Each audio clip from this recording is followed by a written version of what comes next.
2014 April മാസം 16 കടൽ തിരകളും തണുത്ത കാറ്റും പർവ്വത നിരകളും പുരാതന ക്ഷേത്രങ്ങളും പത്മനാഭന്റെ പുണ്യ നഗരവുമായ കേരളത്തിന്റെ തലസ്ഥാനമായ തിരുവനന്തപുരത്തെ ആറ്റിങ്ങൽ. അന്നും സാധാരണ ഒരു ദിവസമായിരുന്നു. പ്രഭാതത്തിന്റെ തിരക്കെല്ലാം കഴിഞ്ഞ് വെയിലിന്റെ ചൂടിങ്ങനെ അധികമായിക്കൊണ്ടിരിക്കുന്നു. ഉച്ചയ്ക്ക് ഒരു 12:30 ആയിട്ടുണ്ടാകും. പത്തനംതിട്ട മൂഴിയാർ പവർ ഹൗസിൽ ഇലക്ട്രിക്കൽ ആൻഡ് മെയിൻ്റനൻസ് വിങ്ങിൽ അസിസ്റ്റന്റ് എഞ്ചിനീയറായി ജോലി ചെയ്യുന്ന ലിജീഷ് ഒരു ചെറിയ ജോലി ആവശ്യത്തിനായി ആലംകോടിലുള്ള തന്റെ വീടിനടുത്തുള്ള ഒരു സ്ഥലത്തേക്ക് വന്നു. അവിടെ എത്തിയ ഒരല്പസമയത്തിൽ തന്നെ അദ്ദേഹത്തിന്റെ ഫോണിലേക്ക് ഒരു കോൾ വന്നു. ഫോൺ എടുത്ത് സംസാരിച്ച അദ്ദേഹം പറഞ്ഞു, അമ്മ എന്താണ് കാര്യമെന്ന് ചോദിച്ചു. നീ എവിടെയാണ് മോനെ? നിനക്ക് ഒരു വിവാഹ ക്ഷണക്കത്ത് നൽകാനായി നിന്റെ സുഹൃത്ത് ഒരാൾ വീട്ടിലേക്ക് വന്ന് കാത്തിരിക്കുകയാണ്. നീ ഉടൻ വീട്ടിലേക്ക് വരണം എന്നും പറഞ്ഞ് ആ ഫോണ് കട്ട് ചെയ്തു. വന്നത് ആരാണ്, എന്താണ് എന്ന് പോലും അറിയാതെ ഒരു സുഹൃത്താണ് എന്ന് മാത്രമേ അമ്മയും പറഞ്ഞുള്ളൂ. അത് ആരായിരിക്കുമെന്ന് ചിന്തിച്ചുകൊണ്ട് തന്നെ അദ്ദേഹം വീട്ടിലേക്കും പോകുന്നു. അങ്ങനെ വീടിന് മുൻപിൽ വന്നപ്പോൾ ആ സുഹൃത്ത് ആരാണ് എന്ന് കാണാനുള്ള ആവേശത്തോടെ വാതിൽ തുറന്ന് അകത്തേക്ക് പോയി. എന്നാൽ അവിടെ കണ്ട കാഴ്ച അദ്ദേഹത്തിന്റെ ജീവിതത്തിൽ ഒരിക്കലും മറക്കാനാകാത്തൊരു കാഴ്ചയായിരുന്നു. ആ കാഴ്ച അദ്ദേഹത്തെ വല്ലാതെ ഭയപ്പെടുത്തി. അതെ, അദ്ദേഹത്തിന്റെ ഫോൺ വിളിച്ച ലിജീഷിന്റെ അമ്മ, വീട്ടിലുണ്ടായിരുന്ന അദ്ദേഹത്തിന്റെ 4 വയസ്സുള്ള മകൾ, ഇരുവരും രക്തം വാർന്ന് യാതൊരു ചലനവുമില്ലാതെ ജീവനറ്റ നിലയിൽ കിടക്കുന്നതായിരുന്നു കണ്ടത്. ഒരു സെക്കൻഡ് അദ്ദേഹത്തിന്റെ ഹൃദയം തന്നെ നിലച്ചതുപോലെ തോന്നി. എന്ത് സംഭവിച്ചിട്ടുണ്ടാകും? ഇപ്പോഴല്ലേ അമ്മ വളരെ സന്തോഷത്തോടു കൂടി ഫോൺ വിളിച്ച് വീട്ടിലേക്ക് വരാൻ ആവശ്യപ്പെട്ടത്? അതിനുള്ളിൽ എന്താണ് ഇവിടെ സംഭവിച്ചത്? ആരാണ് ഇങ്ങനെ ചെയ്തത്? ആ ഒരു സെക്കൻഡിൽ അദ്ദേഹത്തിന്റെ മനസ്സിൽ ആയിരക്കണക്കിന് ചോദ്യങ്ങൾ വന്നു. ആ ഒരു ഞെട്ടലിൽ അങ്ങനെ മരവിച്ചു നിന്നു. അങ്ങനെ നിസ്സഹായനായ അവസ്ഥയിൽ അദ്ദേഹം നിൽക്കുമ്പോൾ പിന്നിൽ നിന്ന് ഒരാൾ ലിജീഷിന്റെ മുഖത്തിൽ പെപ്പർ സ്പ്രേ തളിച്ചു. എന്നിട്ട് കണ്ണിമ വെട്ടുന്ന സമയത്തിനുള്ളിൽ അയാളുടെ നെഞ്ചിലും തോളിലും കത്തി കൊണ്ട് കുത്താൻ തുടങ്ങി. ഇതൊരല്പം പോലും പ്രതീക്ഷിക്കാത്ത ലിജീഷ് അയാളെ തിരിച്ചടിക്കാൻ തുടങ്ങി, പ്രതിരോധിക്കാൻ തുടങ്ങി. എന്നാൽ ലിജീഷിന് ഇതിനകം 2 ഭാഗങ്ങളിൽ പരിക്കേറ്റിട്ടുണ്ട്. രക്തം വാർന്നൊഴുകുന്നുണ്ട്. തിരിച്ച് പ്രതികരിക്കാൻ കഴിയാതെ അയാളിൽ നിന്നും രക്ഷപ്പെടാനായി വീട്ടിൽ നിന്നും പുറത്തേക്ക് ഓടാൻ ശ്രമിച്ചു. അങ്ങനെ എങ്ങനെയൊക്കെയോ ഓടി പുറത്തേക്ക് വന്ന ലിജീഷ് അലറി നിലവിളിച്ചുകൊണ്ട് അയൽക്കാർക്ക് ഒരു മുന്നറിയിപ്പ് നൽകി. ലിജീഷ് അയൽക്കാരെ അറിയിക്കുന്നു എന്നുള്ളത് ശ്രദ്ധിച്ച ആ ഒരു കില്ലർ പിടിക്കപ്പെടും എന്നുള്ള ഭയത്തിൽ അവിടെ നിന്ന് മറ്റൊരു വഴിയിലൂടെ രക്ഷപ്പെട്ടോടി. അതിനുശേഷം വീടിനുള്ളിലെത്തിയ അയൽക്കാർ ആ ക്രൂരമായ രംഗം കണ്ടു. ഉടൻ തന്നെ പോലീസിനെ അറിയിച്ചു. പോലീസ് അല്പസമയത്തിൽ അവിടെ എത്തി. ആ ക്രൈം സീൻ സെക്യൂർ ചെയ്ത് അവരുടെ അന്വേഷണം ആരംഭിച്ചു. ഇപ്പോൾ ആ വീട്ടിൽ 2 പേർ വളരെ ക്രൂരമായ രീതിയിൽ കൊല്ലപ്പെട്ടിട്ടുണ്ട്. കൂടാതെ ലിജീഷിനെ കൊല്ലാൻ ശ്രമിക്കുകയും ചെയ്തു. ക്രൂരമായി ആക്രമിക്കപ്പെട്ടിട്ടുണ്ട്. ഒരല്പം മാറിപ്പോയെങ്കിൽ തീർച്ചയായും ലിജീഷും അവിടെ മരിക്കുമായിരുന്നു. ഇപ്പോൾ ഈ ഒരു കേസ് തങ്ങൾക്ക് വലിയൊരു തലവേദനയാകും എന്ന് പോലീസ് കരുതിയപ്പോഴാണ് അവർ ചിന്തിച്ചു പോലും നോക്കാത്തൊരു കാര്യം സംഭവിച്ചത്. അന്വേഷണം ആരംഭിച്ച അടുത്ത 24 മണിക്കൂറിൽ തന്നെ അവർ കൊലയാളിയെ അറസ്റ്റ് ചെയ്തു. അങ്ങനെ അറസ്റ്റ് ചെയ്ത ആ കൊലയാളി ആരാണ്? എന്തിനു വേണ്ടിയാണ് ലിജീഷിനെ ആക്രമിച്ചത്? അദ്ദേഹത്തിന്റെ കുടുംബത്തിലുള്ളവരെ കൊന്നത്? കൂടാതെ പോലീസ് എങ്ങനെയാണ് ഈ കേസ് അടുത്ത 24 മണിക്കൂറിനുള്ളിൽ സോൾവ് ചെയ്തത്? ഈ ചോദ്യങ്ങൾക്കുള്ള ഉത്തരം പുറത്തു വന്നപ്പോൾ പോലീസ് മാത്രമല്ല, മുഴുവൻ കേരള ജനത തന്നെ ഞെട്ടലിൽ മരവിച്ചുപോയി. ഇങ്ങനെയും ലോകത്തിൽ മനുഷ്യരുണ്ടോ എന്നൊക്കെ ചിന്തിപ്പിച്ചു പോയി. 2014 മുഴുവൻ കേരളത്തെയും നടുക്കിയ ആറ്റിങ്ങൽ ട്വിൻ മർഡർ കേസിനെ കുറിച്ചാണ് നമ്മൾ ഇന്നറിയാൻ പോകുന്നത്.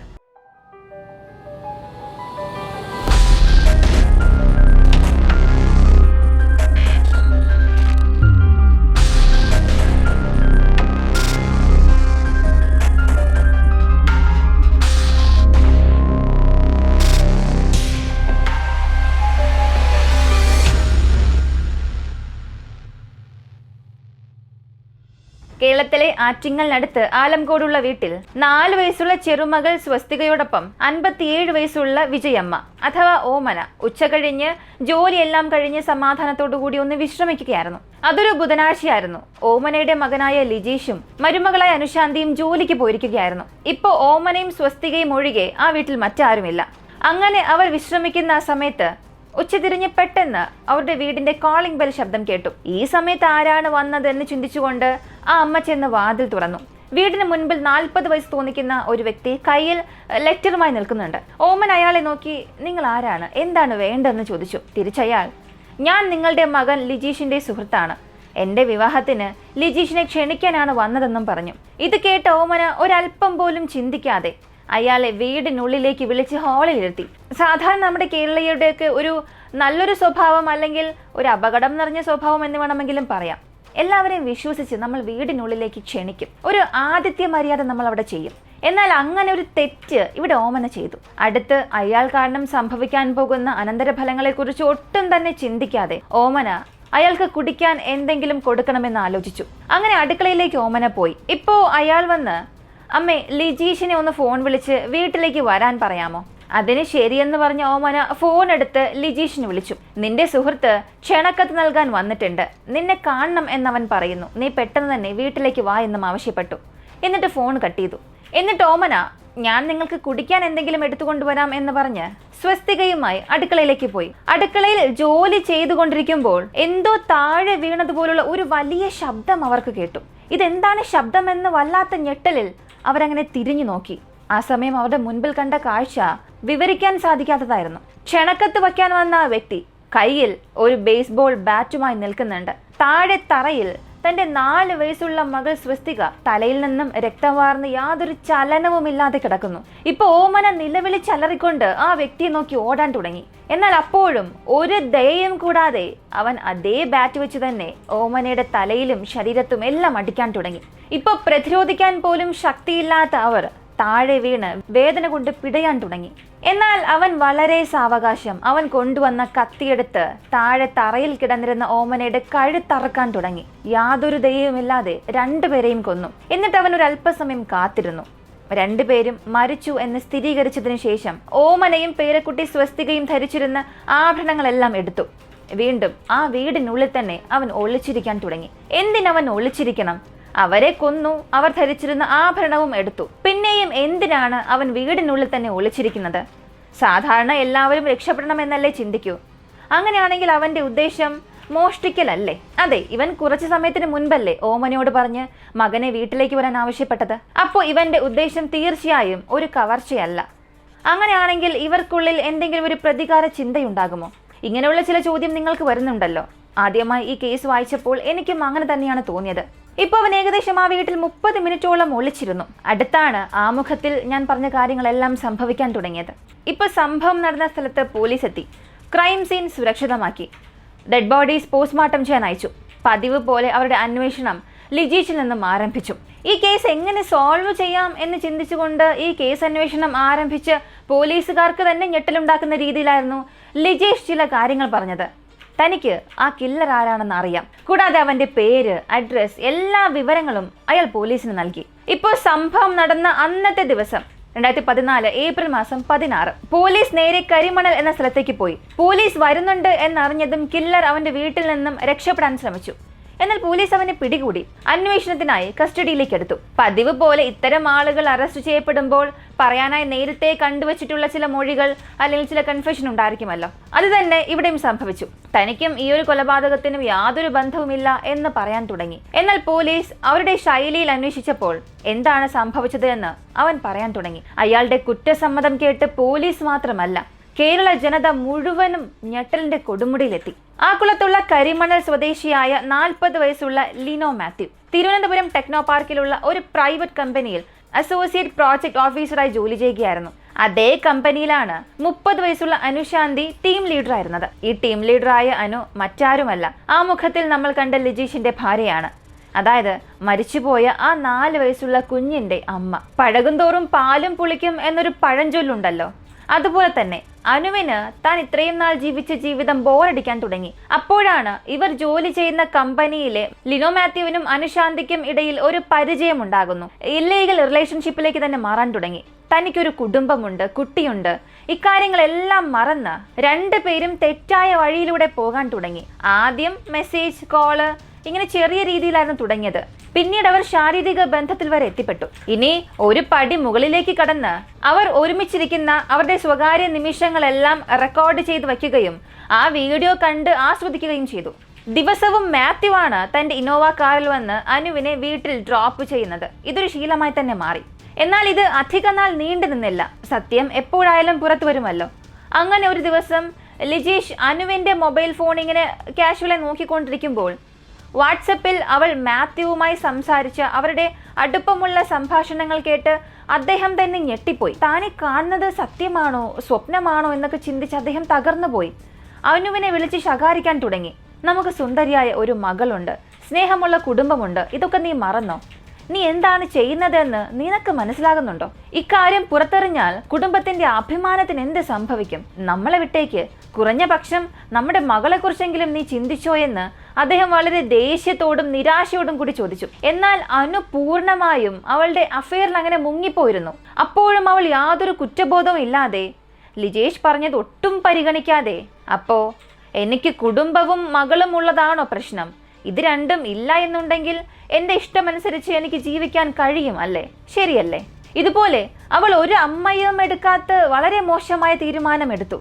ആ തീരുമാനം ആ കുടുംബത്തെയും അവളുടെ മകളെയും യാതൊരു ദയയും കൂടാതെ കൊല്ലണം എന്നുള്ളതായിരുന്നു. തൻ്റെ പ്രണയ ജീവിതത്തിന് തടസ്സമായ തൻ്റെ ഭർത്താവിനെയും കുഞ്ഞിനെയും അവസാനിപ്പിക്കണം എന്ന് തീരുമാനിച്ചു. അങ്ങനെ മാത്യുവിനൊപ്പം ചേർന്ന് ഒരു പദ്ധതി തയ്യാറാക്കി. ആ പദ്ധതിയിൽ അവൻ എങ്ങനെ വീടിനുള്ളിലേക്ക് പ്രവേശിക്കണം, എപ്പോൾ പ്രവേശിക്കണം, അവൻ എന്ത് സംസാരിക്കണം, എന്ത് ചെയ്യണം, ഇങ്ങനെ അവൾ അവനോട് എല്ലാ കാര്യങ്ങളും വീടിന്റെ ലേഔട്ട് ഉൾപ്പെടെ ഇഞ്ചിഞ്ചായി പറഞ്ഞു കൊടുത്തു. എനിക്കിവിടെ മനസ്സിലാകാത്തൊരു കാര്യം, ഇത്രയും വർഷങ്ങളായി അവരോടൊപ്പം താമസിച്ച് സന്തോഷ നിമിഷങ്ങൾ പങ്കിട്ട ഭർത്താവിനെയും അല്ലെങ്കിൽ ഒരു ഭാര്യയെ ഉപേക്ഷിച്ച് 10 മാസം ചുമന്ന് പ്രസവിച്ച ഒരു കുഞ്ഞിനെയും ഉപേക്ഷിച്ച് വരാൻ സാധിക്കുന്ന ഇവർക്കൊക്കെ ഇപ്പോഴുള്ള ഈ റിലേഷൻഷിപ്പിൽ നിന്നും അകന്നു പോകാൻ അധിക സമയം വേണ്ടല്ലോ. ഇവരുടെ കൂടെ മാത്രം എങ്ങനെയാണ് അവസാനം വരെയും ജീവിക്കാൻ സാധിക്കുക?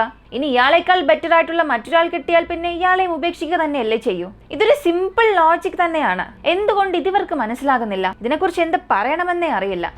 ഇവരെയൊക്കെ ദൈവത്തെ കൊണ്ടുപോലും രക്ഷിക്കാനാകില്ല. ഇങ്ങനെ ഇവരുടെ പദ്ധതി പ്രകാരം സംഭവം നടന്ന അന്നത്തെ ദിവസം 2014 ഏപ്രിൽ മാസം 16 മാത്യു തനിക്കൊരു പേഴ്സണൽ ജോലി ഉണ്ടെന്നും പറഞ്ഞ് ഓഫീസിൽ നിന്നും ഇറങ്ങി. കുറച്ച് മിനിറ്റിനുള്ളിൽ അദ്ദേഹം ലിജീഷിന്റെ വീട്ടിലെത്തി. കോളിംഗ് ബെൽ അടിച്ചു.